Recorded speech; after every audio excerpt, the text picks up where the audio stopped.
you, sis? Because what we out here trying to do is go back to Psalms 94:16. You good? All right. Get this guy. Yes, sir. So we all out here to rise up in our community and stand against the evil. That's what we're trying to do. We're trying to stand against the wickedness that's going on. So you from this community? You're not? Where you from? Like where I was born? Yeah, like where you live at now? Don't give me your address, all that. What area? I live in the street. So you live in this area. So, okay, in this area, what would you say the problems are in this area that you see when you leave your house every day? Gun violence. What else? What else? You see a lot of drugs. But read this scripture again for us. Read this. Psalms chapter 94, verse 16. You wasn't here when we brought this out. So you can know why we out here. Read. Who will rise up for me against the evildoers? So you see that God is saying, who is going to stand up and enforce his law? Right. Enforce the order. Who going to go out here and show my people who they are today? The love. Read. Or who will stand up for me against the workers of iniquity? Against the workers of sin. So I see that you got your Bible right there, right? So you know you go to church? Okay, you go to church. Do you know what sin is? According to the Bible, what is sin? Sin is basically a crime or a bad doing against God. Okay, so she said sin is a crime or a bad doing. The Bible is about to show us what sin is. Come on. 1 John chapter 3, verse 4.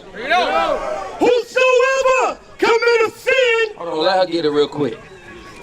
Let her get it real quick in her Bible.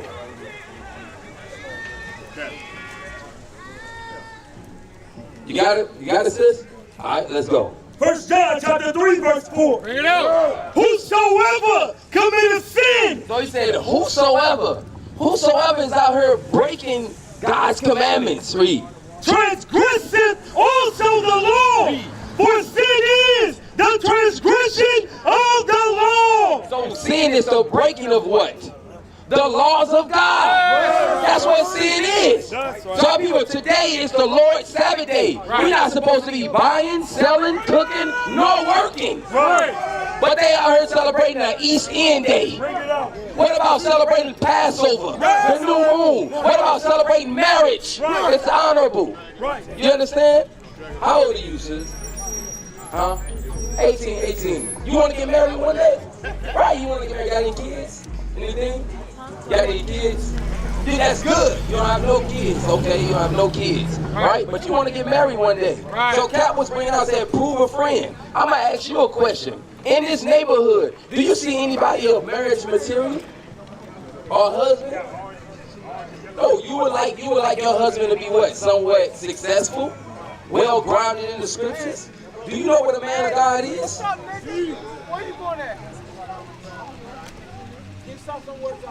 Like generally? Yeah, like generally. What do you think a man of God is? First,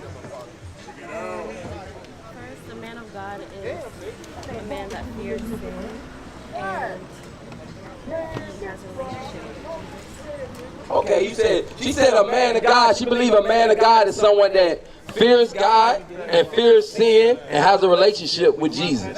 Right?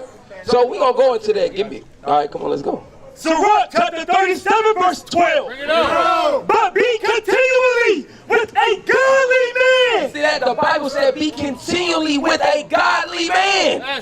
One that fear God, like you said.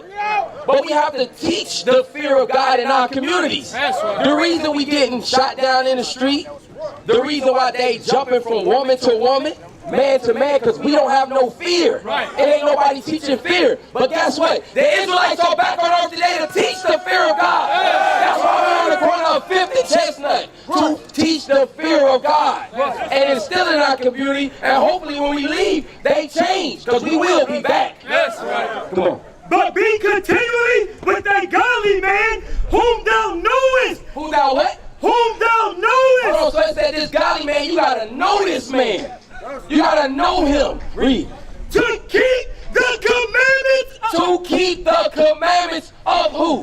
Of the Lord. Of who? Of the Lord. Of Allah.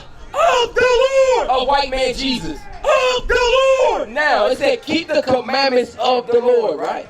So I'm about to show you what love is, because you love God, right? Correct? Bring it up. I know you do. You got your Bible out here, but we're about to show you, because love is an action word. That's right. When you out here loving God, when our people are out here loving God, our communities won't look the way it look. That's right.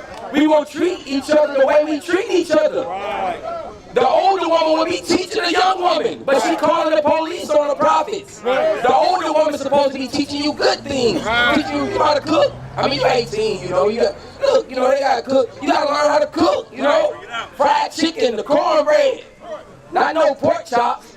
You make the greens, you can't put the ham hock in it. The old woman has to show you Bring it out, huh? how to teach the younger sisters as you coming up. Right. Instead of being on the corner getting drunk, being a busybody, she supposed to be in the house.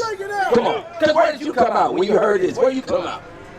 You came from the house. That's right. That's where a woman's supposed to be at. Right. Come on. 1 John chapter 5 verse 3. Bring it out. For this is the love of God. God is giving us the biblical definition of what love is.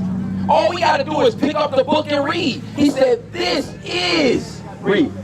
For this is the love of God, Read. that we keep his commandments. You see that, sis? What's your name?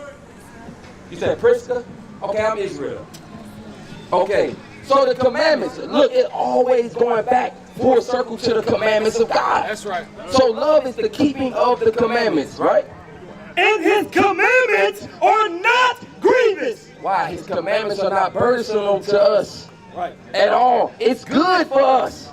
The Sabbath day, we just need to focus on the Lord. We don't need to be going out shopping. We get paid on Friday, wake up, go to the club that night, wake up Saturday and go shopping. Right. Then we wonder why we can't pay the light bill Monday. Right. We can't pay our car note Monday. Because the money all gone because we dived in our pleasures. Right. But it always comes back to the commandments of God. Give me Ecclesiastes 12 and 13.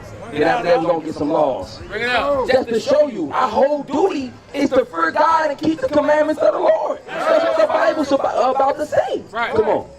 Ecclesiastes chapter 12 verse 13. Bring it out. Let us hear the conclusion of the whole matter. So what does it mean to conclude something? To come to a solution. Right, to come to an end. Right. Come on. Fear God Fear God. and keep his commandments. Fear God and keep his commandments. That's what we have to do in our community. God ain't make it hard for us. Right. He said keep the commandments. That's our whole duty, is to serve him. That's right. Right? So now I'm about to get into some dress codes. You know, give me Deuteronomy 22:5. Because love is keeping the commandments. You with me? I'm about to show you something. Deuteronomy chapter 22 verse 5. Bring it out. The woman shall not. Hold on, even let her get it real quick. So we can show you in the Bible. The laws of God. We out here today to teach the commandments of God. Yes, sir. Yes, sir. Let's go. Come on. The woman shall not wear that which pertaineth unto a man. So you look like a very intelligent young lady. Like nice little head on your shoulders, right? What does that mean? A woman shouldn't wear what a man wears. Well, what does a man wear? Pants. Ah! Wake 'em up. So a man wears the pants. Okay. So when a man wears the pants, what spirit does it put on that man? Spirit of a man. And what is it showing you? When a man wears the pants, it's showing you what? It's showing that he's in a position of authority. Right. That's why the man is over the woman when you read in 1 Corinthians chapter 11. Right. So he wearing the pants, that's a position of authority. Like if the older people, they were saying, I wear the pants in the house and I run the house. I'm the leader of the house. Right. Read. The woman shall not wear that which pertaineth unto a man. Read. Neither shall a man put on a woman's garment. So what is the woman's garment that a man puts on? That he shouldn't put on, but you see some today putting on? Dresses. Right. So when you read Deuteronomy, the top of that, what you supposed to be wearing? You supposed to wear a dress. So what you want to do to those pants? Throw them away. You gonna Yes, look, right. you you said you're going to throw them away. The Bible says every idle word, you must give account. Because he's going to judge you. You said in front of all the men of God, under the host of heaven, that you're going to throw away them pants and start wearing dresses. That's right. All right?